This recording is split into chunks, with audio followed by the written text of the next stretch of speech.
Welcome back mga ropa, kwentuhan muna tayo. Pag-usapan natin ngayon ang nakakamanghang diskarte ng kupunan ng Barangay Nebra na pinangunahan ni Coach Tim Cone kontra sa kupunan ng NLEX Road Warriors. Ngayon mga ropa, dito sa game na to, natambakan nga ng kupunan ng Barangay Nebra ang kupunan ng NLEX Road Warriors. Take note mga ropa, tumataginting na 3-1 ang standing ng kupunan ng NLEX Road Warriors coming into this game at pinangungunahan to ni Robert Bolick. At sobrang init at nasa momentum ang kupunan ng NLEX na hinarap ng Barangay Nebra. Ngayon mga ropa, ano nga ba ang ginamit na diskarte dito ni Coach Tim Cone para matambakan pa niya ang kupunan ng NLEX at makuha ang panalo sa dulo? Ito ang game analysis at breakdown. NLEX Road Warriors versus kupunan ng Barangay Nebra. Simulan na natin to. Okay, game. Ngayon mga ropa, dito na tayo magsimula sa third quarter na dahil ang first at second quarter, dikitan lang ang score at bakbakan talaga ang NLEX at Barangay Nebra doon sa mga quarters na yon. 43-42 nga ang score papasok ng third quarter, lamang pa ang kupunan ng NLEX Road Warriors dyan ng 1 puntos. At pansinin natin ang ginawa dito ni Coach Tim Cone mga ropa, binalik niya yung first 5 niya dito sa opening ng third quarter. At ang first 5 niya dito mga ropa, point guard si Scottie Thompson, shooting guard dito si Stephen Holt, at ang kanyang mga forwards dito ay si Justin Brownlee at si Troy Rosario, at ang kanyang center dito ay si Japet Aguilar. Ngayon mga ropa, kung noong first at second quarter dikitan ng laban, dito sa third quarter mga ropa,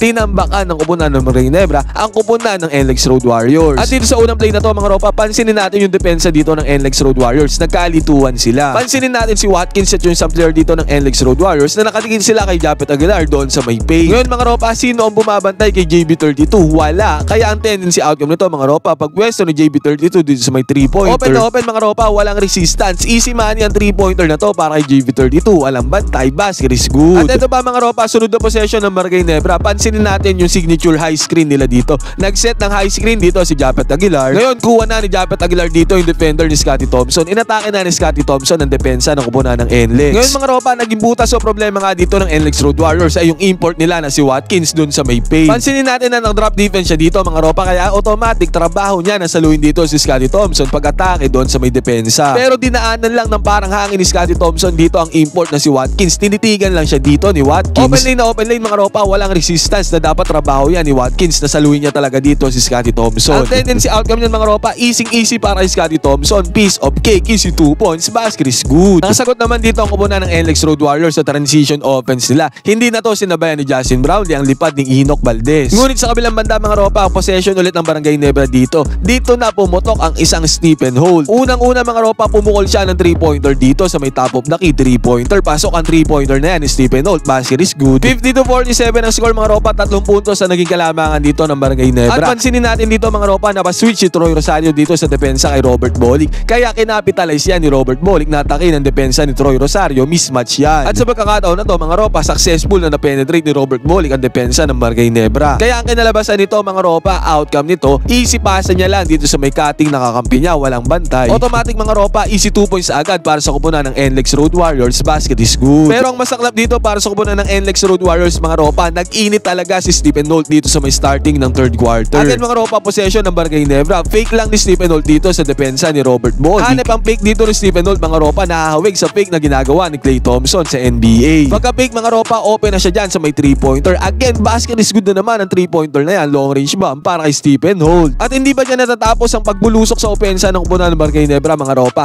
Dito nakakuha ng fast break transition points again si Stephen Holt na naman. Pasok ang tira na to ni Stephen Holt, this time 2 points naman yan mga ropa. At sinundan pa yan ng another 1 fast break na naman dito ng Barangay Nebra. Yun nga lang mga ropa, si JB32 na ang nanguna dito sa fast break. Pasok din naman ang tira na yan ni Justin Brownlee mga ropa, at sa pagkakataon na yan, hindi na makasagot ang kupunan ng NLEX Road Warriors. Bulusok nga sa opensa ang kupunan ng Barangay. At dahil dyan mga ropa, 58-49 agad ang score, 9 points agad ang hawak ng kalamangan dito ng Barangay Nebra. Saran nila na yun. Yun nga lang mga ropa, hindi pa rin tapos ang mainit na opensa dito ng kupunan ng Barangay Nebra. This time si Troy Rosario naman ang nahanap nila doon sa may ilalim sa may paint. At ang number 1 reason mga ropa kung bakit nakakuha si Troy Rosario na napakadaling 2 points dyan ay dahil kay Scottie Thompson. Ang ganda ng penetration dito ni Scottie Thompson mga ropa. Sa penetration niya na yan, na-attract niya ang depensa ni Watkins. At naiwan naman si Troy Rosario doon sa may paint na open dahil nga na-attract dyan sa depensa si Watkins. Easing pasa na lang Scottie Thompson dito mga ropa. Si Troy Rosario na ang bahala sa kanyang trabaho. Basket is good para kay Troy Rosario. At ito mga ropa, isa to sa favorite move ni Justin Brownlee na pepesto siya dito sa may mid-range. Sabay lalabas siya doon sa may 3-pointer. At yun nga ang ginawa niya dito mga ropa, iwan niya agad dito ang depensa ni Watkins. Mas mabilis si JB32 dito kay Watkins dahil nga mas malaki tong si Watkins kay JB32. At kinapitalize si Justin Brownlee ang pagka-mismatch dyan sa speed. Kaya dito mga ropa, open na open agad si JB32 sa may 3-pointer. At yung 3-pointer na yan mga ropa, yung long range bomb, pasok din kay JB32. Ang init ng Barangay Nebra ngayon. At dahil dyan mga ropa, naging 63-54 ang score. 9 points ang hawak ng kalamangan dito ng Barangay Nebra sa pagbubukas pa lamang ng third quarter.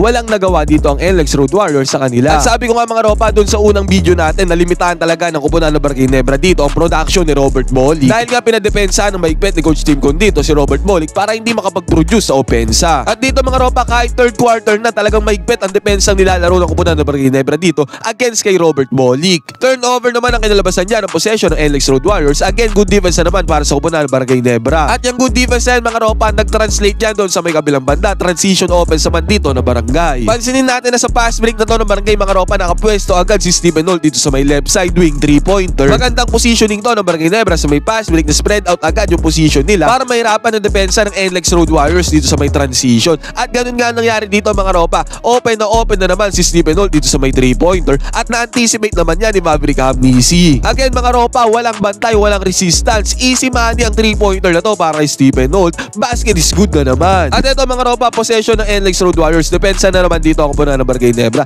ang import na si Watkins. Kahit yung commentator mga ropa, sinasabi na parang nanlalambot daw ang import na to ng NLEX Road Warriors na si Watkins. At dito nga sa possession na to mga ropa, malamyang pasa ni Watkins kaya naagaw yan ang kupunan ng Barangay Nebra. At itong mga gantong turnovers mga ropa, hindi mo pwedeng gawin sa Barangay Nebra yan dahil nakakapitalize nila yung mga ganyan turnovers. At again mga ropa, ang resulta ng steal turnover na yan ng NLEX Road Warriors, pass break na naman ang kupunan ng Barangay Gene Kings. Again, spread out na naman yung floor dito para sa kupunan ng Barangay at si Stephen Holt na naman ang nakita nila dito. Sa magkakataon na to, talagang may dumikit na sa kanya at may nakahabol sa kanya. Yun nga lang mga ropa, ang init at nasa zone na si Stephen Holt sa moment na to. Another one mga ropa, pasok na naman ang tira ni Stephen Holt sa may 3-pointer. Walang kahirap-hirap ang kupunan ng Barangay Nebra dito sa opensa dahil kay Stephen Holt. At sa magkakataon na yan mga ropa, 69-54 na ang score. 15 points ang kalamangan dito na hawak ng Barangay. At ito nga yung sinasabi ko mga ropa, kaya talagang pinapabandayan ni Coach Tim Con dito si Robert Bolick. Pansinin natin dito na ang dali niya lang na penetrate ang depensa ng kupunan ng Barangay Nebra at nagkaroon agad siya ng easy 2 points. Para kay Coach Tim Con mga ropa, threat talaga si Robert Bolick na dapat bandayan. At ganito nga nangyayari mga ropa pagka hindi siya nabandayan ng maayos. Ito mga ropa, isama na din natin yung high screen play, signature play dito ng Barangay Nebra.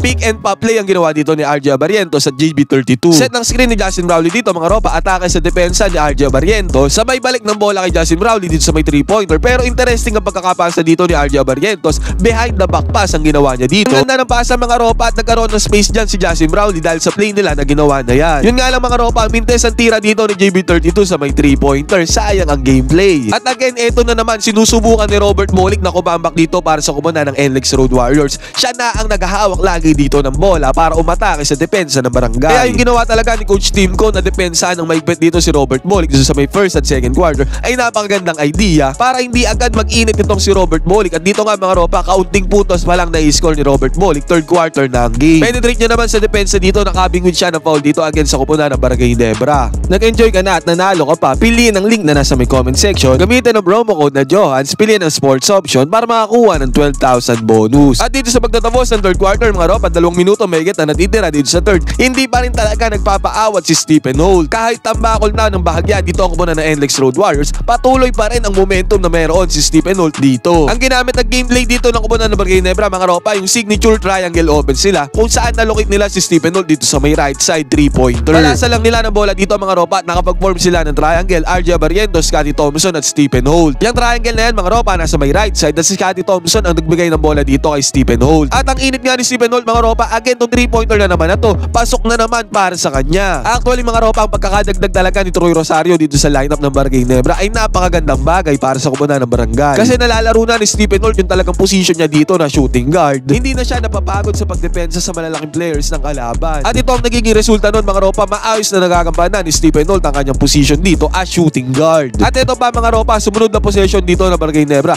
Again si Stephen Holt na naman ang recipient ng pasa dito naman sa may left side corner. This time mga ropa, pasok na naman ang tira ni Stephen Holt at wala na talaga makapigil sa kanya. Kaya hindi talaga makahabol dito ang kupunan ng NLEX Road Warriors. At sinusubukan talaga ni Robert Bolick na kumambak dito sa game na to mga ropa. Yun nga lang talaga, hindi nila kayang makapuntos ng makapuntos dito. Penetration ni Robert Bolick sa depensa ng Barangay Nebra mga ropa, ang gandang penetration niyan. Sabay kick out ng pasa dito sa may right side corner 3-pointer. Open na open dito ang kanyang teammate mga ropa. Yun nga lang hindi talaga sila makakonvert dito ng 3-pointer. Kahit nung first second quarter mga ropa, ang daming 3-pointer na open na pinakawalan nila. Yun nga lang talagang hindi pumapasok. At yung mintes sa 3-pointer mga ropa, naging fast break naman ang kupunan ng Barangay Nebra doon sa may kabila. Si Japet Aguilar ang naging maging recipient ng pasa dito para magkaroon ng easy 2 points sa may transition offense fast break. Si RJ Barrientos ang nagmamando ng bola dito para sa kupunan ng Barangay Ginebra. Mintes ang tira niya dito. Yun nga lang mga ropa, siya pa rin ang nakakuha ng bola doon sa may ilalim. Sabay dukot ni RJ Barrientos mga ropa, second chance points para sa kupunan ng Barangay Ginebra. Easy 2 points para sa kanya. Basket is good. At sabi ko nga mga ropa, ang daming mintes ang kupunan ng NLEX Road Warriors sa may 3-pointers. Kaya talagang natambakan din talaga sila dito. Isa yun sa main factor. Mintes na naman ang open 3-pointer nila dito mga ropa na dapat pinapasok nila kasi open na open end at walang resistance. Easy money na sana yan. Buti na lang nandun si Watkins sa may ilalim mga ropa para sa may putback. Easy 2 points. Natapos ang third quarter mga ropa. 78-66 ang score. 12 points ang hawak na kalamangan dito na kupunan ng Barangay Ginebra. At eventually mga ropa sa fourth quarter natapos ang game 109-98. Hindi na talaga nakahabol dyan ang kupunan ng NLEX Road Warriors. Ngayon mga ropa, ano masasabi nyo dito sa bagong lineup ng kupunan ng Barangay Ginebra? Talagang napupunan na nila yung dapat designated position sa kanila. Katulad nga ni Stephen Nold na nasa shooting guard na at si JB32 na nasa may small forward na. Sa tingin nyo sa mga susunod na games ba ng kupunan ng Barangay Ginebra, magsasucceed sila sa gantong lineup? Pwede kayo mag-comment dyan sa baba ng inyong opinion. Magkwentuhan tayo.